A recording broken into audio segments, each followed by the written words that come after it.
Bueno, qué precioso el tema y qué bueno el desarrollo que están haciendo a partir de este libro como guía del que Román me estuvo compartiendo. El año pasado también me tocó compartir acerca de la vida de Jesús en esta temática, ver a Cristo como más que un rabino, como más que una persona de la historia, como más que alguien que se destacó en su contexto social y en su contexto, podríamos decir, político y religioso en el momento en que él transitó en esta tierra. Pero más que eso, fue mucho más que eso, él es Dios, hombre, Dios encarnado, y la trascendencia de que él ha vivido entre los hombres como un hombre ha dejado huellas por la eternidad. Y es bueno que nosotros las consideremos y es bueno que nosotros las sepamos y es bueno que nosotros las compartamos. Porque hay todo un mundo y una sociedad alrededor nuestro que piensa de Cristo como un simple rabino, como una buena persona, como un maestro de moral, como alguien que logró conseguir adeptos, pero no saben la esencia de Cristo, el Mesías, el Salvador del mundo y quien puede transformar y salvar sus vidas. Y esa es nuestra misión. Vamos a compartir. Tengo una lectura para hacer. Yo les invito a hacer la lectura completa del pasaje que hoy nos toca considerar. Es un pasaje largo, tengo que decir. Es un pasaje de varios versículos, pero les invito a que nos animemos a leer la escritura. Les voy a invitar a hacer algo. Les invito a que se pongan de pie allí los que están reunidos ahí en el patio. Veo que se ve que es una nochecita linda la que ha tocado. Y vamos a leer la escritura todos juntos. Hay comunidades de fe que al leer la escritura dicen es palabra de Dios y se ponen de pie y lo leen. Y yo digo, es bueno eso, es algo de respeto, ¿verdad? Es algo de saber qué estamos haciendo. Estamos leyendo nada menos que la palabra de Dios, la palabra del Dios vivo. Vamos a leer en San Lucas capítulo 13, versículos 31 hasta el 14, continuando el capítulo 14, capítulo 14, perdón, hasta el versículo 24. Una hermosa lectura. Yo les voy a pedir que me acompañen en esa lectura. La mayoría de nosotros tenemos la escritura en la traducción Reina Valera 60. Precisamente yo voy a leer de esa traducción, ¿sí?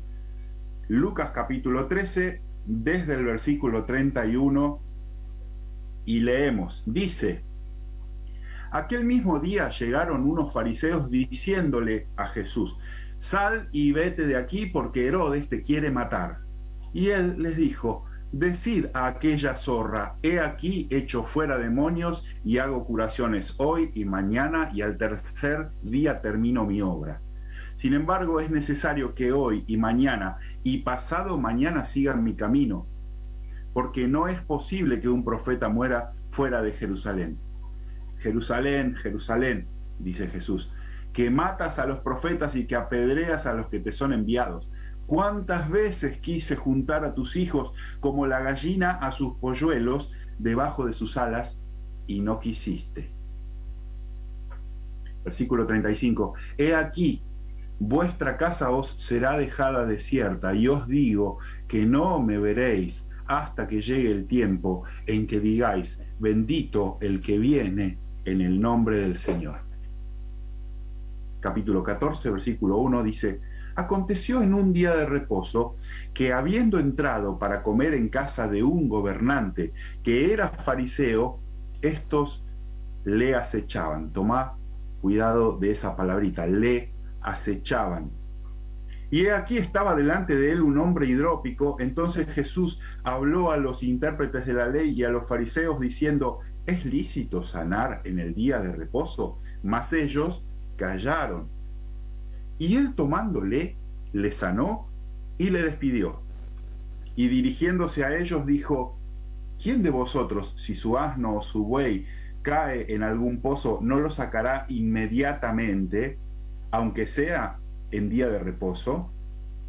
Y no le podían replicar estas cosas, observando cómo escogían los primeros asientos de la mesa, refirió a los convidados una parábola diciéndoles: cuando fueres convidado por alguno a bodas, no te sientes en el primer lugar, no sea que otro más distinguido que tú esté convidado por él, y viniendo el que te convidó a ti y a él, te diga: da este lugar a este. Y entonces comiences con vergüenza a ocupar el último lugar. Mas, cuando fueres convidado, ve y siéntate en el último lugar, para que cuando venga el que te convidó te diga: amigo, sube más arriba. Entonces tendrás gloria delante de los que se sientan contigo a la mesa. Porque cualquiera que se enaltece será humillado, y el que se humilla será enaltecido. Dijo también al que le había convidado: cuando hagas una comida o cena, no llames a tus amigos, ni a tus hermanos, ni a tus parientes, ni a tus vecinos ricos, no sea que ellos a su vez te vuelvan a convidar y seas recompensado. Mas cuando hagas banquete, llama a los pobres, a los mancos, a los cojos y los ciegos, y serás bienaventurado, porque ellos no te pueden recompensar, pero te será recompensado en la resurrección de los justos. Oyendo esto, uno de los que estaban sentados con él a la mesa dijo: bienaventurado el que coma pan en el reino de Dios. Entonces Jesús le dijo: un hombre hizo una gran cena y convidó a muchos, y a la hora de la cena envió a su siervo a decir a los convidados: venid, que ya todo está preparado. Y todos a una comenzaron a excusarse. El primero dijo: he comprado una hacienda y necesito ir a verla, te ruego que me excuses. Otro dijo: he comprado 5 yuntas de bueyes y voy a probarlos, te ruego que me excuses. Y otro dijo: acabo de casarme y por tanto no puedo ir. Vuelto el siervo, hizo saber estas cosas a su señor. Entonces, enojado, el padre de familia dijo a su siervo: ve pronto por las plazas y por las calles de la ciudad y trae acá a los pobres, los mancos, los cojos y los ciegos. Y dijo el siervo: Señor, se ha hecho como mandaste y aún hay lugar. Dijo el Señor al siervo: ve por los caminos y por los vallados y fuérzalos a entrar para que se llene mi casa. Porque os digo que ninguno de aquellos hombres que fueron convidados gustará mi cena. Preciosa porción de la palabra, apasionante ver al Señor Jesús en acción, en palabra, y la verdad que tantas cosas tantos análisis, tantas lecturas podemos hacer, tanta exégesis si nos adentramos en cada párrafo de los que hemos leído. Y yo estaba estudiando esta porción y considerando algunas cosas que quería compartir con ustedes. Evidentemente llegamos a un momento en el ministerio de Jesús en que Jesús está haciendo el ministerio, predicando, cumpliendo el propósito por el cual fue enviado, y encuentra oposición. ¿Están de acuerdo? Vamos advirtiendo cómo esa oposición se va manifestando, se va haciendo cada vez más hostil por parte de autoridades religiosas y civiles del pueblo judío. Más adelante, esa confrontación con la autoridad va a llegar a ser hacia la autoridad romana, impulsada por la autoridad religiosa judía. Pero aquí la oposición que Cristo está empezando a vivir y a sentir intensificada es la oposición por parte de la autoridad religiosa y civil. Religiosa y civil. ¿Por qué digo esto? Porque los fariseos, siendo representantes de la ley y de la religión para el pueblo judío, eran personas influyentes socialmente. Eran personas que marcaban tendencias, que ponían la vara en cierto lugar y que bajaban, como decimos hoy en día, bajaban línea a la comunidad, a la sociedad en general. Y él, Jesús, encuentra oposición y encuentra cada vez un clima más hostil hacia su persona. Lo venimos advirtiendo en el capítulo 11, si ustedes lo leen, es invitado a ruegos por una autoridad religiosa. En el capítulo 12 nuevamente, y en el capítulo 13 y 14 está en medio de una cena. pero no tenemos que pensar que era porque gozara de la amistad y del beneplácito y de la simpatía de las autoridades religiosas, de los fariseos, de los saduceos, de los sacerdotes, del Sanedrín, que era ese concilio en Jerusalén, ese cuerpo de sacerdotes y de fariseos que decidían muchas de las cosas religiosas, pero también sociales. No tenemos que pensar que era que le invitaban a Jesús porque tenían de él un gran aprecio. Todo lo contrario, tenían un profundo desprecio. Tenían hasta bronca y deseaban destruirle. Los capítulos anteriores van manifestando algo de manera explícita. Decía que ya estaban buscando cómo acecharle. Estaban predispuestos ya a encontrar una manera de detener a esta persona, pero se encontraban con una realidad innegable. Él era un rabino notable. Él era alguien que en la palabra, en la ley, era intachable. Él era alguien coherente entre su decir y su hacer. Él era alguien que no tenía doblez. Él era alguien cuyos valores les sorprendían y les dejaban sin argumentos. Así que esto era lo que provocaba la oposición. Si ustedes me acompañan con la vista en sus Biblias, yo hice un resumen, podríamos decir, intenso. Lo resumí mucho, lo más que pude para poder avanzar y no tomar tanto tiempo. Mi esposa está aquí para hacerme señas y que yo no me extienda sobremanera. Pero encontramos en todo el pasaje que leímos 5 párrafos, y justamente yo traté de sintetizar cada uno de esos párrafos y plantearlos de esta manera. Cristo, dice el autor del libro que estamos considerando, comete un politicidio. ¿Qué será eso? Bueno, parece que empieza a actuar políticamente incorrectamente. Empieza a ser una persona que no mide el quedar bien y el tener una corrección política en las expresiones públicas frente a nada menos que la autoridad del momento, el poder de turno. Y esto es lo que hace que esa oposición crezca y crezca, y que el ataque de parte de los fariseos se vuelva cada vez más hostil. Y yo pensaba, puedo tomar de cada uno de estos párrafos y de estos fragmentos, puedo tomar valores que Cristo demuestra contra los valores que practican o que traen estas personas. Es como una lucha o como una batalla en la que cada quien está enfrentándose con valores diferentes.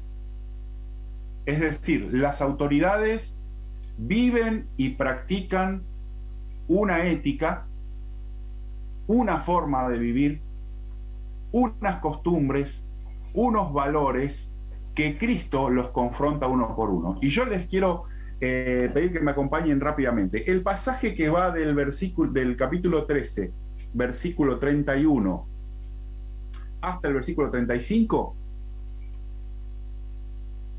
el primer pasaje que leímos, aquí yo veo a Cristo enfrentando el amedrentamiento de los sacerdotes, los fariseos, los saduceos, de los religiosos, las autoridades, el amedrentamiento que ellos quieren practicar. Viste que ahí le quieren como intimidar. Él está en Galilea y ahí Herodes y su corte parece que se oponía a Jesús. Históricamente se opusieron a Jesús desde que él nació. Pero acá los sacerdotes quieren usar eso, los fariseos quieren usar eso para amedrentarle. Y Jesús, contra el amedrentamiento, esa forma de actuar que tienen las autoridades para detenerle, esa manera de hacerle flaquear, de producir en él un temor, que él se retracte de todo lo que está diciendo, se detenga, pare de decir lo que dice a las multitudes y a la sociedad, él contesta con otro valor que es la firmeza de propósito. Él sabe para lo que está y para lo que debe estar, y no cede en eso. Así que ante el amedrentamiento como manera de actuar de parte de la autoridad religiosa, Cristo contesta con firmeza de propósito. ¿Lo ves allí? ¿Podés verlo? Cristo contesta con firmeza de propósito. Él contesta y dice, sin embargo, hoy y mañana y pasado mañana, siga mi camino, dice. Y él dice, hoy, mañana y al tercer día termino mi obra. Firmeza de propósito frente a este intento de amedrentamiento. Muchas veces las autoridades, incluso hoy en día las autoridades, o más bien la gente que está en autoridad, a veces en todo el ámbito político, en todo el ámbito de la gente poderosa, este tipo de actitud de amedrentamiento contra quien viene de parte de Dios es común y es frecuente. Y Cristo contesta con firmeza de carácter. El segundo párrafo va en el capítulo 14 del versículo 1 al 16. Capítulo 14 del versículo 1 al 16. Acá hay otra cosa que se puede observar, que es de la actitud de los fariseos. Hay otra cosa, hay otro valor por el cual ellos se mueven y viven, y es el vivir acechando. Ese silencio que está mencionado acá en el pasaje, observen conmigo los primeros 6 versículos, están al acecho. El versículo 1 dice, estos le acechaban. Y cuando él pregunta confrontando, ellos hacen silencio porque no tienen respuesta, pero hacen silencio también porque están en esta actitud de no responder, de observar, de buscar, de detectar, acechando. Y esta actitud de parte de las autoridades y esta forma de vivir de parte de las autoridades y esta forma de querer detenerle, el Señor la contesta con otra manera, con otra ética que se contrapone, y es todo lo contrario a eso, es la transparencia. Porque Cristo, ante el silencio, pone sobre la mesa con claridad qué es lo que está pasando. Ellos le acechan, pero nadie dice el problema que va a estar por delante. Nadie dice, Jesús, tené cuidado porque es día de reposo y vos vas a querer, ya sabemos que vas a querer sanar a este hombre, ya lo vemos venir. Ellos no actúan así, ellos actúan al acecho. Cristo sí, va con transparencia y pone sobre la mesa lo que va a hacer. Así que acá hay otra contraposición, hay otro contraste, hay otra, vamos a decir, otra acción a contracultura. Ante el acecho de las autoridades religiosas, ante el acecho, Cristo contesta con transparencia. Y contra la transparencia, contra la verdad, no hay vuelta. Vamos a avanzar. El siguiente párrafo, que lo encontramos del versículo 7 al versículo 11, hay otro contraste más. Versículo 7 al versículo 11, observando cómo escogían los primeros asientos en la mesa y esta situación en el banquete al que Cristo fue convidado, vemos otro contraste más, porque aquí hay la soberbia, la presunción, frente a un principio que el Señor enseña. Y es un principio que el Señor enseña que tiene que ver con el desenvolvimiento socialmente, pero es mucho más profundo. Tiene que ver con cómo Dios desea que un ser humano se relacione con Él. Lo digo nuevamente. Cristo contesta contra la soberbia proponiendo humildad. Pero esto no es solamente para ir a un banquete, es mucho más profundo y tiene que ver con lo que vamos a ver hacia el final. O sea que humildad, humillación, autohumillación personal, humildad es un valor en el reino importantísimo. Es de aquellos valores más importantes, centrales en la ética del reino de Dios. Y Cristo contesta a la soberbia típica de las autoridades de turno, a esa soberbia y a esa manera prepotente de obtener el lugar, de avasallar, de vanagloriarse, a esa cultura y a ese valor. Cristo contesta con proponer humildad como valor, con proponer la autohumillación como valor, como el valor de los más importantes de la ética del reino de Dios. Y de hecho él a sus discípulos, off the record podríamos decir, en la intimidad les dijo varias veces, les dijo, entre ustedes no es así como es entre los reyes y entre los poderosos de las naciones, entre ustedes no debe ser así, porque en el reino el que es el mayor ha de ser el que sirve, como el Hijo del Hombre no vino para ser servido, sino para servir. Así que vemos que acá se contrapone la ética de la soberbia de los fariseos contra la ética de la humildad de Cristo y el reino de Dios. Avanzamos un poco más. Punto 4, el párrafo 4 que encuentro aquí en el texto que hemos leído, va del versículo 12 al 14. Desde el versículo 12 al 14 hay un cuarto párrafo en esta lectura. Y ahí está también la figura y la parábola de los convidados a la cena, ¿sí? Y se dijo también al que le había convidado, cuando hagas comida o cena, no llames a tus amigos, ni tus hermanos, ni tus parientes, ni tus vecinos, no sea que ellos a su vez te vuelvan a convidar y seas recompensado. Más, cuando hagas banquete, llama a los pobres, a los mancos, a los cojos y a los ciegos, y serás bienaventurado, porque ellos no te pueden recompensar, pero te será recompensado en la resurrección de los justos. Otra confrontación de valores entre la cultura de esta autoridad religiosa viciada, corrupta, humana, contra la cultura y los valores del reino de Dios y la ética de Cristo mismo, la ética cristiana de Cristo mismo. Cristo confronta la especulación contra la generosidad. ¿Lo ves ahí? La especulación del que da al que le puede dar. La especulación del que quiere dar porque quiere recibir. Entonces hace un negocio, es una inversión. Pero es una inversión en términos, podríamos decir, egoístas, ¿verdad? En cambio, en la ética del reino, la inversión y el dar es sin especular, sabiendo que no hay persona, ser más generoso que Dios. Y que cuando alguien decide dar a Dios, Dios dice, ok, lo recibo, pero yo soy quien da.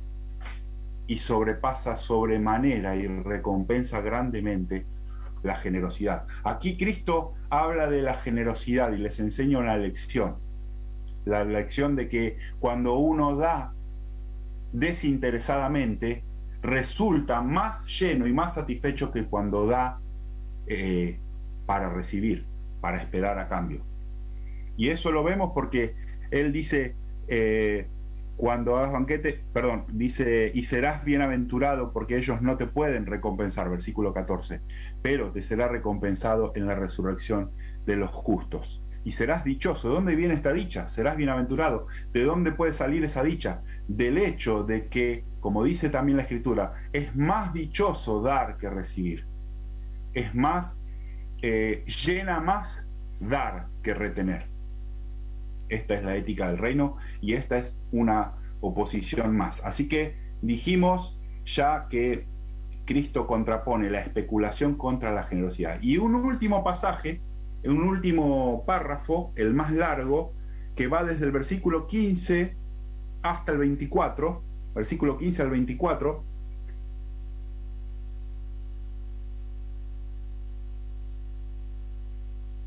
un pasaje largo en donde se desarrolla toda la parábola acerca de un hombre que hizo una gran cena y convidó a muchos. Primeramente podríamos decir personas notables, personas que era esperable que sean convidadas a una gran cena por parte de este hombre. Y hay aquí una parábola en la que este hombre que quiere convidar y agasajar y que es generoso y que quiere brindar a los demás, encuentra el rechazo. Encuentra el rechazo de los que era más esperable que aceptaran, a los que se pensaría que son más cercanos, a los que invitándolos responderían más inmediatamente, que llegarían pronto, que estarían contentos, que se espera ver a toda esta gente en la foto, podríamos decir. Los primeros de la foto serían estos, están invitados, pero ellos rechazan.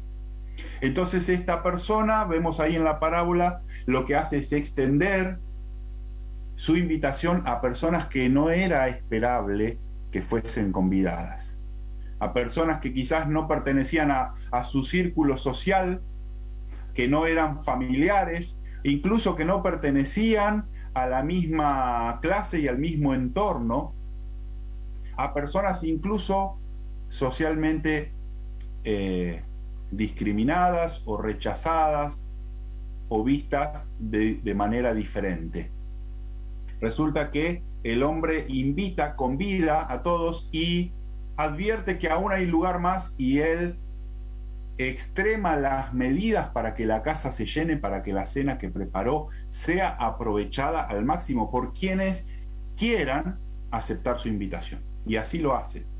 Y acá Cristo está contrarrestando otra cosa más, un valor más, porque toda la historia que Cristo cuenta viene en respuesta a lo que uno de los fariseos sentados a la mesa le dice. Observan ustedes el versículo 15, dice, oyendo esto, uno de los que estaban sentados con él a la mesa, le dijo, bienaventurado el que coma pan en el reino de Dios. Alguien políticamente correcto. Este hombre no lo quiere a Cristo, pero quiere quedar bien con él y quiere desviar la atención de lo que Cristo está diciendo. Y Cristo es políticamente incorrecto, porque él contesta con firmeza cuando le quieren amedrentar, y a los que están al acecho él se muestra transparente. Y cuando hay soberbia, él propone humildad, propone que la ética del reino, que con Dios no se va con soberbia, se va con humildad, porque la humildad va a permitir el arrepentimiento, y el arrepentimiento es esencial para ir a Dios. De hecho, su mensaje es arrepentimiento. Su mensaje es arrepentimiento y él no va a ceder. Lo que pasa que decir a un grupo de personas encumbradas que necesitan arrepentimiento para poder llegar a Dios es una confrontación. Entonces, Cristo, ante la evasión de este hombre quiere ponerle moño a la cena, acallar a Jesús, quiere poner paño frío a la situación, quiere evitar el problema, quiere callar a Cristo, quiere evadir la responsabilidad de que Cristo está confrontándolos otra vez, una vez más, y cada vez que Cristo habla está confrontando a estos religiosos. Entonces él quiere evadir, y Cristo en ese momento es cuando más confronta, cuenta toda una historia, la desarrolla, la despliega, pinta un cuadro confrontando la evasión de este hombre. ¿Por qué? Porque la esencia de la parábola que Cristo cuenta se contrapone a lo que el hombre quiere hacer. El hombre desvía la responsabilidad. Cristo les dice a los fariseos que necesitan arrepentirse. En este mismo libro, en el capítulo 19, dice Cristo que vino a buscar y a salvar lo que se había perdido. Y Cristo en el capítulo 11 y el capítulo 12 denuncia abierta y directamente a los fariseos de hipócritas. Y aquí confronta nuevamente a este hombre, a este fariseo que quiere evadir. Así que diferentes valores y diferentes modos de actuar frente a una autoridad que quiere amedrentar a Cristo, y él contesta con firmeza de propósito. Está al acecho para poder atacarle y para poder encontrar fisura en él y poder hacerle daño, y él contesta con transparencia. Quiere proceder con él con soberbia, pero él responde con la ética del reino, que es la humildad. Y ante la especulación, Cristo propone la generosidad como un valor en el reino de Dios. Y ante la evasión de estos religiosos, el Señor les confronta nuevamente con su necesidad. Yo anoté algunas frases para hacer como paráfrasis, ¿sí? Y avanzar, porque después quiero compartir algunas cosas prácticas para nuestras vidas, ¿sí? Pero anoté algunas frases y me acompañan como resumiendo un poco lo que está pasando, como para parafrasear y entender un poquito mejor lo que hemos leído y lo que hemos estado considerando. Jesús no se mueve un ápice de su libreto. Él vino a buscar y a salvar lo que se había perdido. El contexto de oposición hacia Jesús crece en hostilidad. La razón de esta hostilidad es que el mensaje de Cristo no sufre edición alguna. Cristo no edita su mensaje dependiendo de a quién es predicado. Así que Cristo habla con la misma claridad a la autoridad religiosa, que supuestamente representan a Dios para la sociedad judía, pero le habla con la misma claridad a las multitudes, quizás privadas de posibilidades económicas e incluso de cultura o de desarrollo y de preparación. Jesús no cambia la forma y mucho menos cambia la esencia de su mensaje. Arrepentimiento del pecado para ser salvos. Las autoridades, en este caso civiles y religiosas judías, no recepcionan bien la confrontación del Evangelio. Asimilan el choque que produce la denuncia de Jesús, sus pecados y su imposibilidad de justificación. Eso les dice Jesús. Jesús los confronta y les dice: ustedes no solo son pecadores, son impotentes para justificarse a ustedes mismos. Y asimilan ellos este choque que produce esta denuncia y reaccionan como opositores al portador y autor de este mensaje. Comienzan las maniobras políticas, podríamos ponerlo entre comillas, de ataque hacia Jesús y su mensaje. Desean callarle, desacreditarlo, ridiculizarlo, implicarlo delictivamente para detenerle y para destruirle. Jesús hace caso omiso a todo intento y confronta al poder corrupto de turno con su más profunda necesidad: arrepentimiento ante Dios. Este poder, esta casta religiosa, se posicionan como adversarios del Mesías, rabino como tantos de ellos, pero más que un rabino, tiene una misión mayor: alcanzar a todos los perdidos, predicarles el arrepentimiento y la salvación que viene de Dios y que los puede llevar a Dios. Jesús no se mueve un ápice de su libreto. Él vino a buscar y a salvar lo que se había perdido. Les comparto algunas conclusiones prácticas rápidamente, porque esto es lo que nosotros tenemos que tomar para nuestra vida, para aprender, para practicar de tanta riqueza que el Señor nos deja ver y que Lucas, por guía y inspiración del Espíritu, nos deja registrado. Conclusiones o consideraciones prácticas. En primer lugar, presten atención, si alguno toma nota, es el momento de cómo sacar conclusiones de estos pasajes. La primera conclusión que yo puedo abordar es la siguiente: cuando la autoridad se opone a Dios, sea cual sea, toca honrar a Dios antes que a los hombres. ¿Estás de acuerdo? Cristo lo muestra claramente.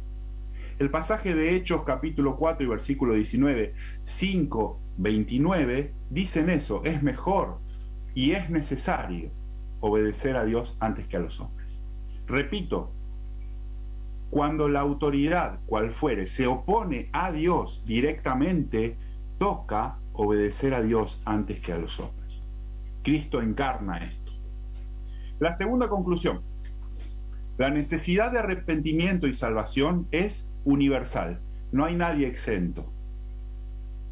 Por más cargo que tenga esa persona o por más necesidad que tenga en lo cultural y en lo económico. Por más encumbrada e ilustre que sea, por más poderosa que sea, o por más miserable que se muestre socialmente, la necesidad de arrepentimiento y salvación es universal. No hay nadie en absoluto exento. Romanos capítulo 3, versículos 9 y 10 lo dicen claramente, dicen no hay justo ni aun uno, citando los salmos. Y el versículo 22 y 23 dicen no hay diferencia por cuanto todos pecaron. Tercera conclusión. Como Cristo, su iglesia necesita sostener con claridad y firmeza su misión, su mensaje y su moral. ¿Estás de acuerdo? Así como Cristo, nosotros, su iglesia, necesitamos sostener con claridad y firmeza nuestra misión, nuestro mensaje, el mensaje del Evangelio, y nuestra moral, la moral de Cristo. Allí en 1 Timoteo 3:15 dice Pablo a Timoteo que le escribe para que sepa cómo moverse en la iglesia de Dios, que es columna y baluarte de la verdad. La cuarta conclusión o consideración práctica: el amor y compasión de Cristo es el motor de toda su vida y ministerio. Esto es notable. Aún esta oposición y esta confrontación que él tiene con la autoridad de turno revela esto. El compromiso que él tiene es el amor y compasión.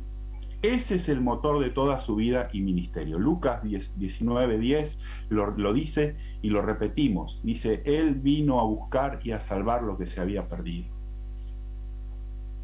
Y en quinto lugar, la quinta consideración o la quinta conclusión que podemos obtener de este pasaje es la siguiente. La oposición de personas que se pronuncian en contra de Dios no nos exime de predicarles.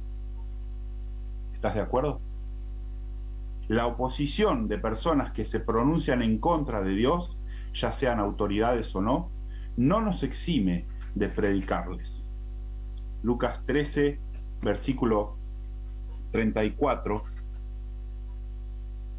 dice el lamento de Jesús. Dice, Jerusalén, Jerusalén, que matas a los profetas y apedreas a los que te son enviados. ¿Cuántas veces quise juntar a tus hijos como la gallina a sus polluelos debajo de sus alas y no quisiste? Y Cristo está hablando de cientos y cientos de años y decenas de hombres de Dios enviados para predicar el arrepentimiento a su pueblo y que fueron rechazados. Él está hablando de eso. Y la oposición de personas que se pronuncian en contra de Dios no nos exime de predicarlos, y Cristo lo entendió.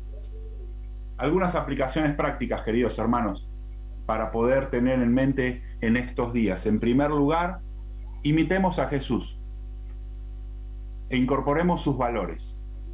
Los repito: firmeza de propósito, transparencia ante el acecho, humildad como actitud de vida, generosidad para dar, confrontación con la verdad en amor, pero confrontación con la verdad.